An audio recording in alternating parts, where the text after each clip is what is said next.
Kalau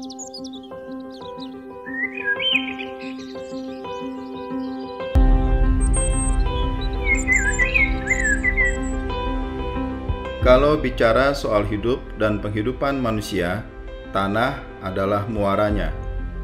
Sebagai tempat berpijak, tanah memiliki peranan penting dan menjadi fondasi utama dari semua kegiatan yang dilakukan manusia. Dalam sistem hukum pertanahan kita, bahkan tanah dianggap bagian dari kepentingan umum yang mempunyai fungsi sosial dan punya peran penting dalam pembangunan. Karena tanah adalah sumber makanan dan sumber penghidupan manusia, merebut tanah berarti merebut makanan. Itu artinya juga merebut sumber penghidupan manusia. Sudah hampir 2 tahun saya berkeliling Indonesia, mencari tahu permasalahan mengenai tanah dan hidup masyarakat kita. Masih ada ketimpangan penguasaan atas tanah, status tanah yang belum jelas, ketidaksesuaian tata ruang, konflik agraria yang tidak terselesaikan, belum lagi masalah masyarakat adat yang perlu mendapat perhatian khusus.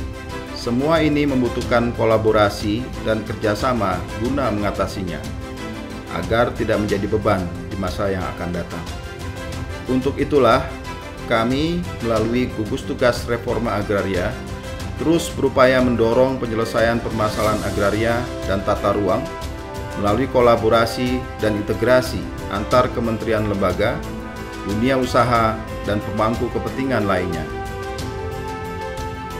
Reforma agraria memiliki tujuan yang sangat mulia, yaitu menciptakan kemakmuran dan kesejahteraan masyarakat, menciptakan lapangan kerja untuk mengurangi kemiskinan, memperbaiki dan menjaga kualitas lingkungan hidup, meningkatkan ketahanan dan kedaulatan pangan, menangani dan menyelesaikan konflik agraria, mengurangi ketimpangan penguasaan dan kepemilikan tanah, serta memperbaiki akses masyarakat kepada sumber ekonomi.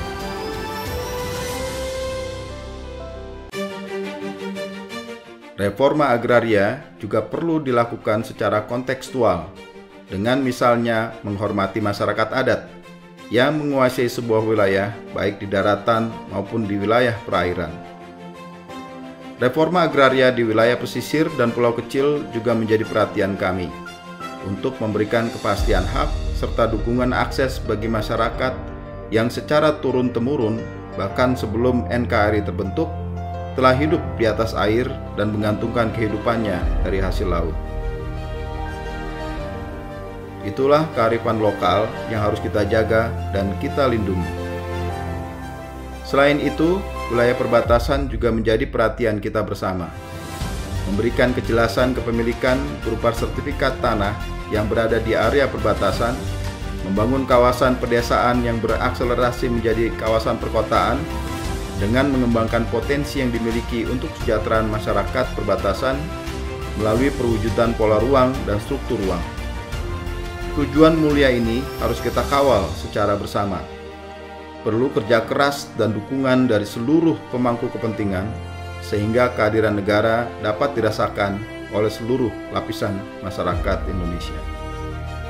Ayo bersinergi, mari kita bersama membangun negeri.